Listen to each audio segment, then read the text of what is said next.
Bismillahirrahmanirrahim. Assalamualaikum warahmatullahi wabarakatuh.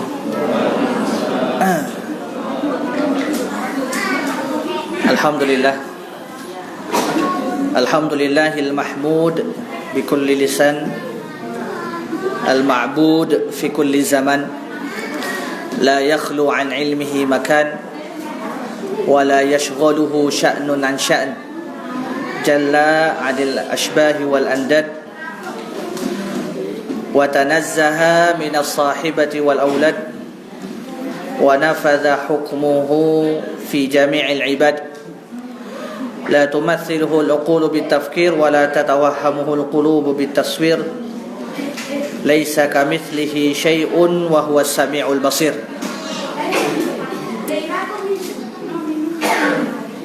أشهد أن لا إله إلا الله وحده لا شريك له وأشهد أن محمدا عبده ورسوله لا نبي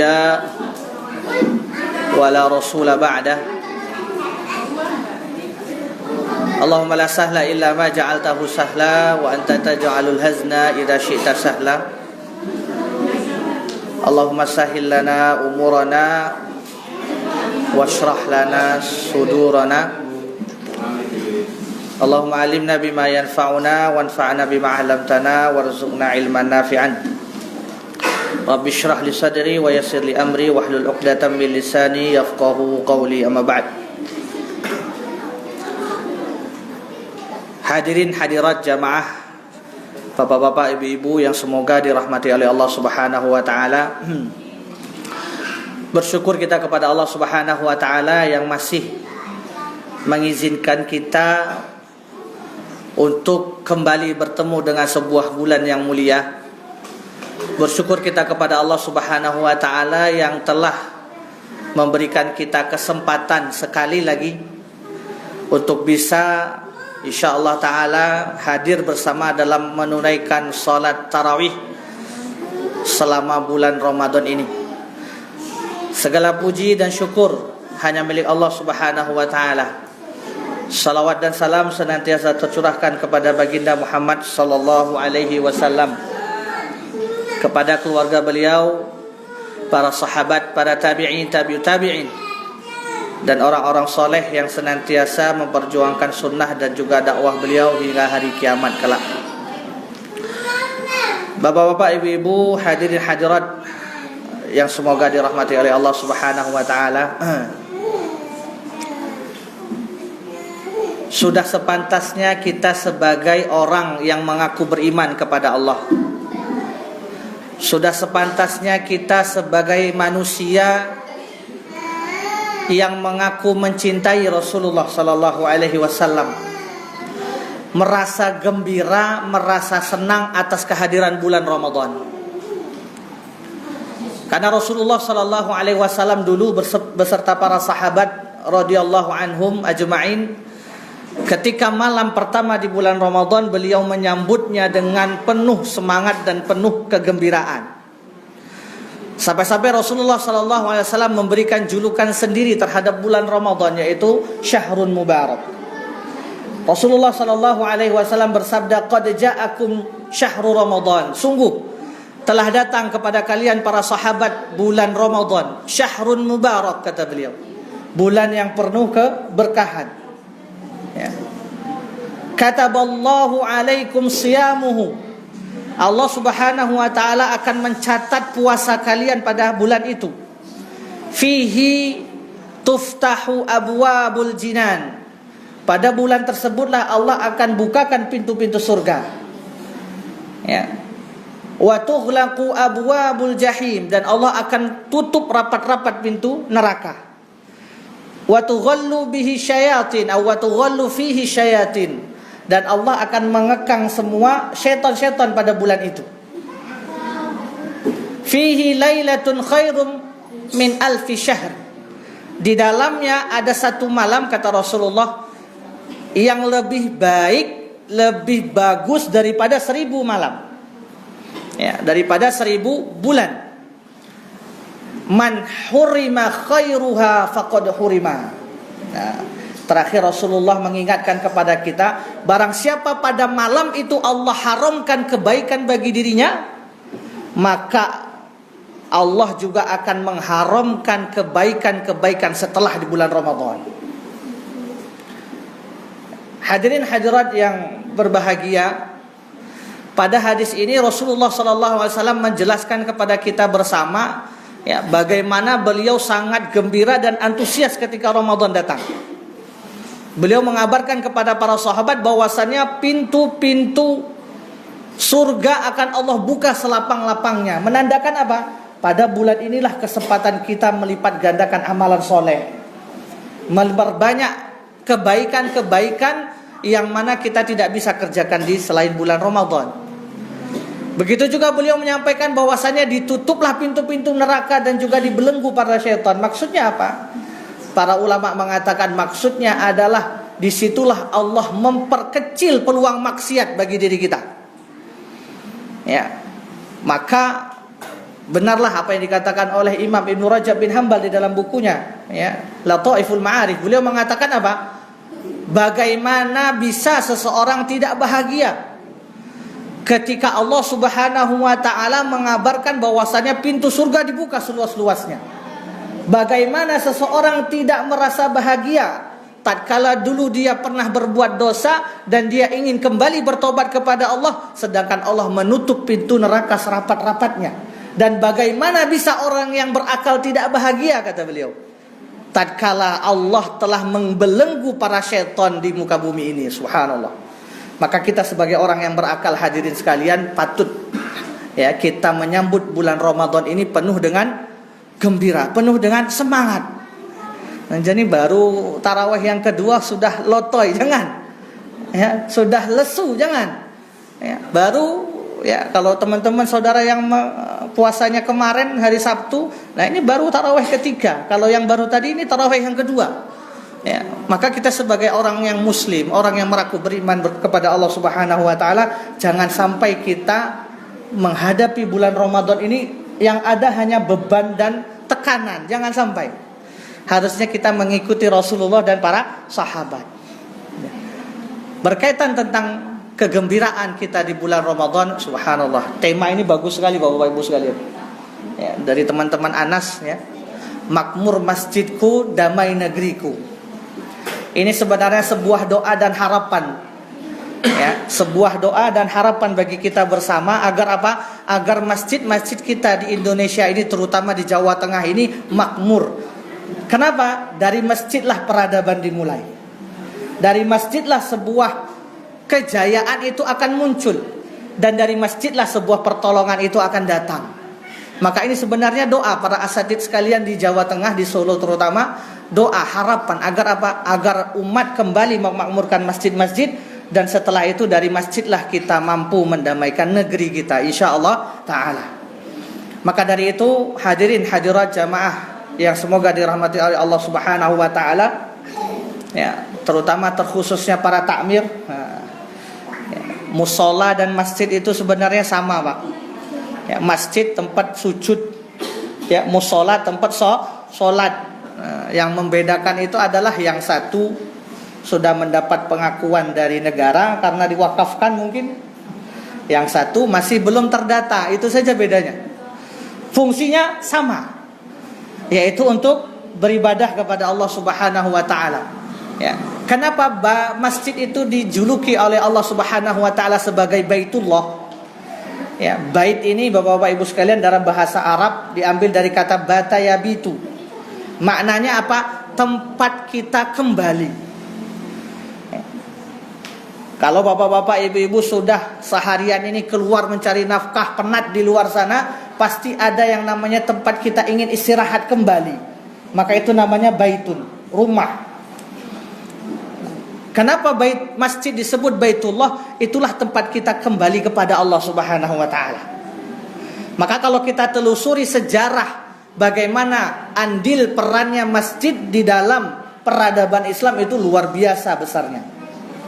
Jadi, dari masjidlah kita bisa mengetahui sekarang ya sahabat-sahabat yang mulia, khulafaur rasyidin, bagaimana mereka memerintah sebuah daulah, sebuah negara Islam ya. Itu semuanya berasal dari mana? Masjid. Kita juga mendapati para sahabat yang brilian, Abu Hurairah, ya, Anas bin Malik, ya, Ibnu Abbas, Ibnu Umar radhiyallahu anhum semuanya, Ibunda Aisyah, begitu cemerlang, cerdasnya mereka, ya. Itu semua tidak lain dan tidak bukan adalah hasil dari produk masjid. Makanya kalau kita lihat jamaah sekalian, bagaimana sirah Rasulullah sallallahu alaihi wasallam ketika sampai pertama kali di Madinah, yang pertama beliau bangun adalah masjid. Karena masjid fungsinya bukan hanya untuk beribadah kepada Allah Subhanahu wa taala semata, tidak. Di dalam sejarah Islam, masjid ya, insyaallah akan kita bahas di pertemuan-pertemuan berikutnya kalau Allah izinkan. Ada setidaknya 25 fungsi masjid yang ada pada zaman Rasulullah pada saat itu. Jadi bukan hanya untuk beribadah, memang tujuan masjid dibangun sebenarnya adalah untuk beribadah kepada Allah. Namun ada lagi beberapa aspek fungsi yang harus kita jalankan. Guna apa? Memakmurkan masjid kita. Jangan sampai masjid kita ini hanya sekedar apa Pak? Tiang-tiang yang hanya berdiri semata. Jangan sampai masjid kita, musola kita ini hanya sebatas apa? Semen ataupun batu bata yang dilapisi dengan semen semata. Tidak ada fungsinya selain untuk sholat. Jangan sampai seperti itu. Ya, kalau kita ingin memajukan sebuah peradaban, maka masjidlah tempatnya. Kenapa? Pertama, Pak.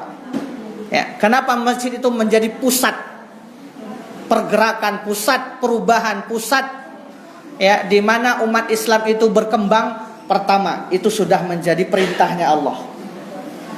Allah Subhanahu wa taala berfirman dalam surah At-Taubah ayat 107 108. A'udzubillahi minasyaitonir rajim. Wa ma kanal musyrikuna ay ya'muru masajidallah syahidina ya bi anfusihim atau syahidina annahum ya atau kama qala ya.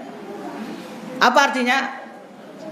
Wa ma kanal musyrikin, tidaklah orang-orang musyrik itu ay ya'muru masajidallah syahidina ala anfusihim ya. Tidaklah orang-orang musyrik itu, kata Allah, mereka yang mengatur atau memakmurkan masjid. Karena apa? Karena mereka sudah kafir duluan. Ya. Ulaika habitat a'maluhum wa finnarihum khalidun, kata Allah. Orang-orang musyrik ini, kalau mereka yang mengatur masjid, bapak-bapak ibu sekalian, itu mereka tidak akan mendapat pahala apapun, akan Allah hapus semua kebaikan mereka dan mereka tempatnya di neraka. Innama ya'muru masajidallah. Nah, ini ayat ke-108 ya, kata Allah. Sesungguhnya apa? Orang yang memakmurkan masjid, orang yang mengurus masjid itu adalah orang yang beriman. Man amana billahi wal yaumil akhir. Orang yang beriman kepada Allah dan hari akhir. Wa aqamas shalah, yang mendirikan salat. Wa ataz zakah, yang membayar zakat. Wa lam yakhsha illallah. Dan mereka tidak takut kepada siapapun kecuali kepada Allah. Ini perintah kepada Allah. Untuk apa? Sungguh orang yang mengambil alih dalam mengurus masjid itu bukan orang lain, Pak. Tapi siapa? Kaum muslimin sendiri. Maka itu sudah perintah dari Allah Subhanahu wa taala untuk kita apa? Mengelola masjid dengan benar. Jangan hanya bangga dengan kas masjid yang banyak apa, tapi tidak ada acara, kosong melompong. Jangan. Dana kas masjid itu harus dihabiskan. Buat apa? Buat umat. Agar umat senantiasa tertarik hatinya untuk ke masjid. Ya. Makanya masjid tadi bukan hanya untuk ibadah, tapi juga untuk apa? Untuk agenda-agenda besar lainnya. Agenda yang paling besar masjid adalah untuk thalabul ilmi. Para ulama mengatakan tempat yang paling bagus untuk menuntut ilmu adalah di masjid, bukan di sekolah, Pak. Ya, meskipun ada sekolah-sekolah sekarang, saya tidak menafikan kita tidak boleh sekolah anak kita, tidak. Tapi peran masjid salah satunya yang paling penting adalah membangun pendidikan untuk kaum muslimin. Maka ini momen yang paling luar biasa Bapak-bapak Ibu sekalian di bulan Ramadan ini, ya. Coba kita perbanyak agenda masjid. Ya, TPA mulai digalangkan kembali. Kajian-kajian kajian ilmiah, itu mulai diadakan kembali. Ya. Guna apa? Guna tadi kita berandil, kita mudah-mudahan dengan amal kita di dunia ini ya, kita ikut andil dalam memakmurkan masjid dan menjadi orang yang tadi yang Allah janjikan kepadanya surga. Itu yang pertama. Kenapa harus masjid? Karena masjid Allah perintahkan semua umat Islam itu kembalinya ke masjid, bukan ke tempat lain. Ya. Yang kedua, kenapa? Karena sunnahnya Rasulullah Sallallahu Alaihi Wasallam itu, bapak-bapak ibu sekalian, mempergunakan Masjid Nabawi itu luar biasa. Ketika Rasulullah mengumpulkan para sahabat untuk berjihad, maka masjidlah menjadi tempat pemersatu umat. Ketika Rasulullah Sallallahu Alaihi Wasallam menyuruh atau memanggil umat untuk berdiskusi, bersyuro, maka Rasulullah Sallallahu Alaihi Wasallam pun menyuruh para sahabat kumpul di masjid. Begitu juga ketika ada wahyu turun, Rasulullah ingin menyampaikan kepada para sahabat, itu pun tempatnya di masjid. Luar biasa masjid ini andilnya di dalam Islam. Maka jangan sampai masjid kita itu Pak, rugi Pak kalau masjid yang bangunannya megah mewah tapi tidak ada aktivitas.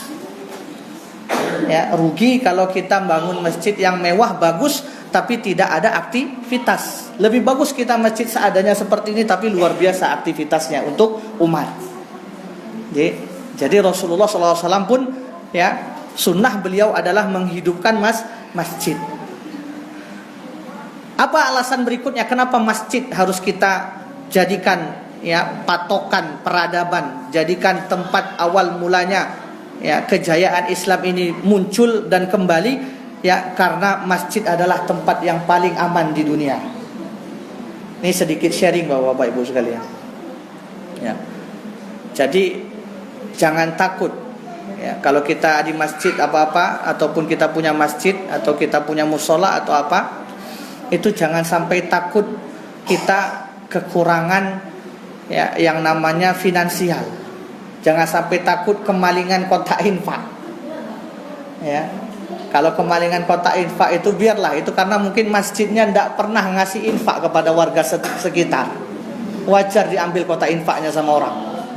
Coba masjid itu setiap bulan, setiap pekan mengadakan apa?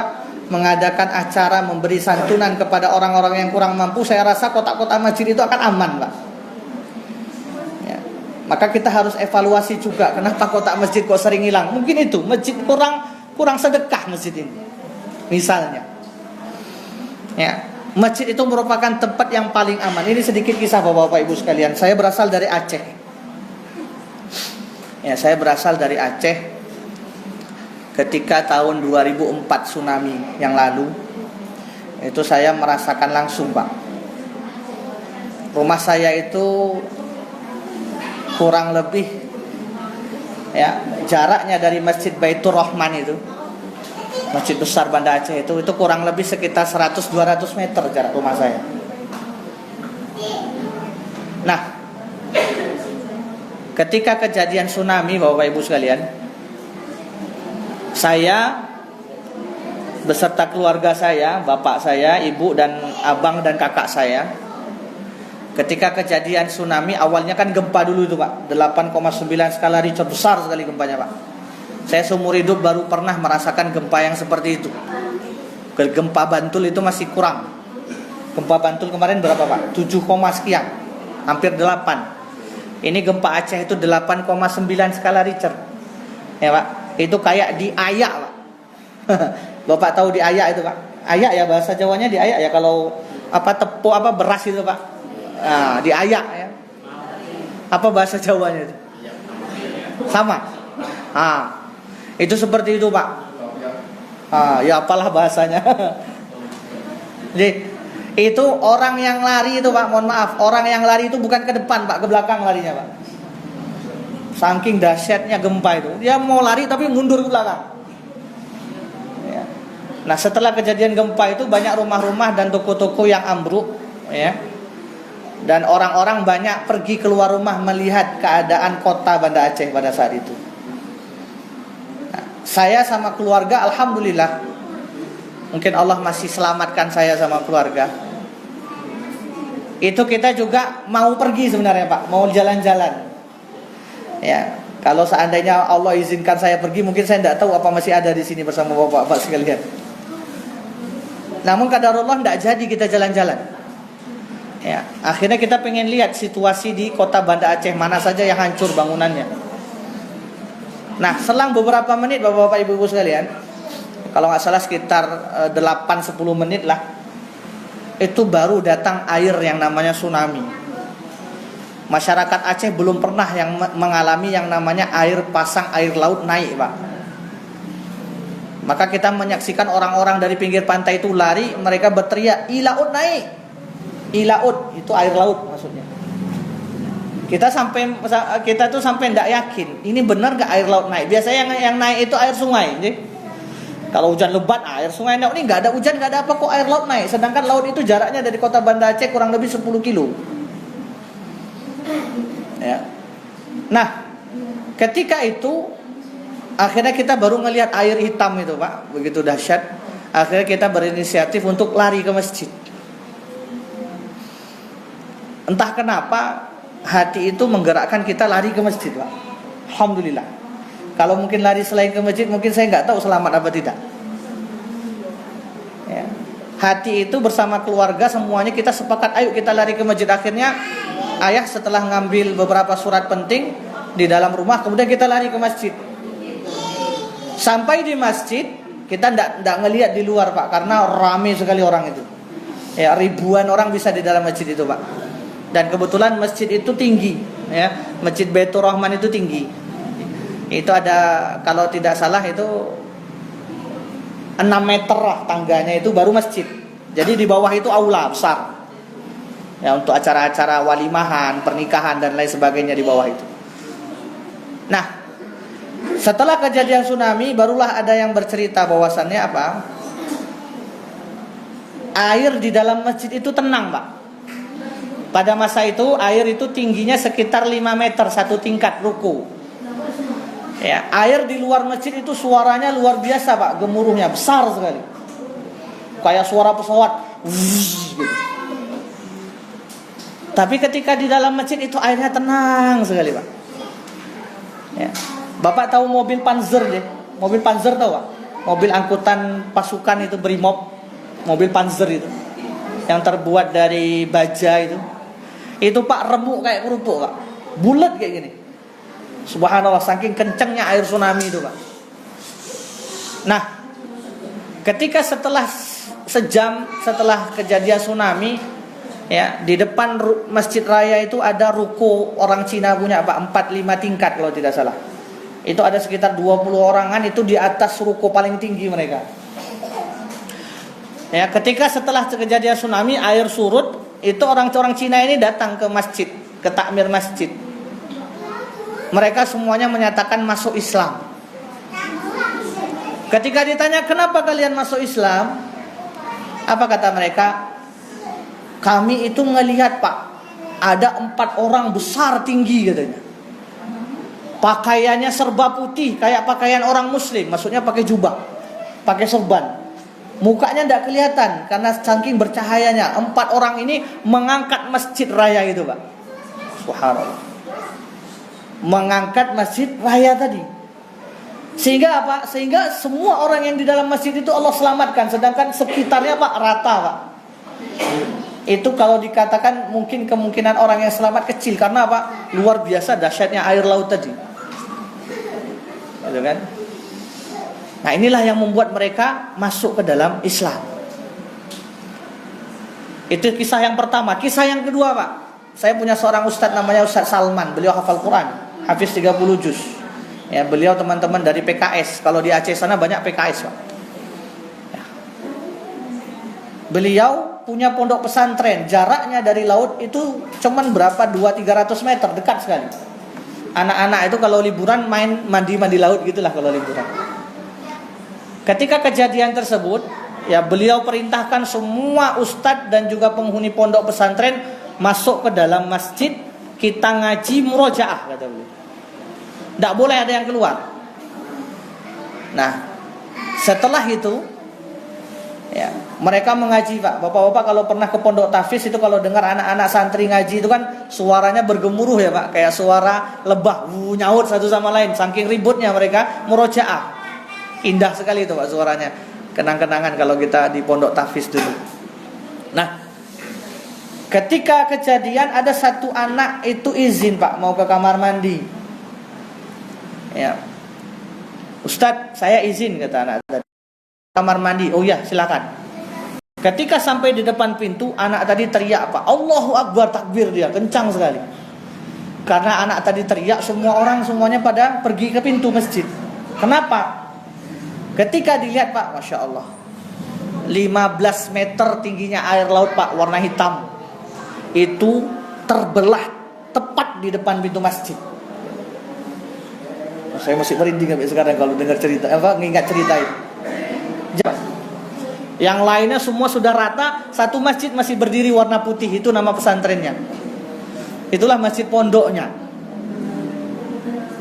Ketika mendengar kejadian ini, kemudian kejadian yang saya saksikan, ya, itu saya dulu belum tahu jawabannya kenapa. Ya. Tatkala saya masuk pondok barulah saya belajar Pak. Ternyata ada hadis Rasulullah sallallahu alaihi wasallam. Ya, apa kata Rasulullah? Ma ijtama'a qaumun. Tidaklah satu masyarakat, satu kaum itu ma ijtama'a qaumun fi baitin min buyutillah, di dalam salah satu dari rumah-rumah Allah mereka berkumpul. Yatluna kitab Allah, mereka membaca ayat Allah Subhanahu wa taala, membaca Al-Qur'anul Karim. Wa yatadarasuna bainahum, mereka mengkajinya, mempelajarinya Pak, alias menuntut ilmu di dalam masjid tadi. Illa nazalat alaihimus sakinah, Allah akan turunkan kepada mereka sakinah, ketenangan. Jadi bapak-bapak, ibu-ibu yang galau nih, teman-teman yang putus misalnya atau ditolak, galau ya, jangan kemana-mana, ke masjid. Berdoa sama Allah. Kalau kita punya musibah, kita punya sesuatu yang menimpa diri kita, itu datanglah ke masjid Pak. Doa sebanyak-banyaknya, akan ada ketenangan nanti.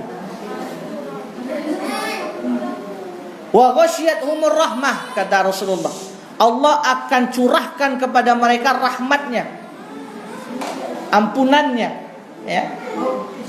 Wa khafathumul malaikah. Nah yang ketiga nih Pak, Allah akan kirim satu malaikat yang menaungi masjid tadi Pak. Jadi masjid yang sering digunakan untuk thalabul ilmi, masjid yang sering digunakan untuk belajar, Allah jamin Allah akan jaga orang-orang yang ada di dalamnya. Yang keempat, wa khafathumul wa dzakarahumullahu fi man inda. Ada 4 keutamaan orang yang senantiasa belajar memakmurkan masjid. Ya, yang pertama sakinah, yang kedua rahmatnya Allah dapat, yang ketiga Allah akan kirimkan malaikat menaungi mereka. Wa dzakarahumullahu fi man inda, dan Allah akan sebut nama kita satu persatu Pak di hadapan para malaikat. Ketika saya belajar hadis ini, Masya Allah, oh ternyata ini jawabannya dulu. Kenapa banyak sekali masjid-masjid yang Allah selamatkan dari mara bahaya? Karena ternyata di masjid tadilah orang benar-benar menuntut ilmu. Dan di masjid tadilah para pengurusnya benar-benar memakmurkan masjid sebagaimana semestinya. Masjid Raya Baitur Rahman itu Pak, unik Pak, masjid sejuta umat kita sebutnya. Hari Senin itu pengajian teman-teman Nahdlatul Ulama.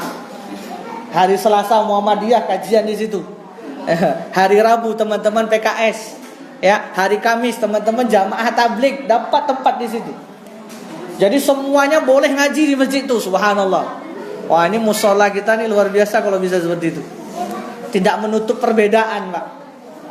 Ya, masjid-masjid yang besar ini yang sekarang lagi viral, Masjid Karanganyar, kita harapkan seperti itu. Semuanya bisa mengadakan kajian di sana, menjadi sentral bagi umat untuk menuntut ilmu. Ini Masjid Baitur Rahman seperti itu, Pak.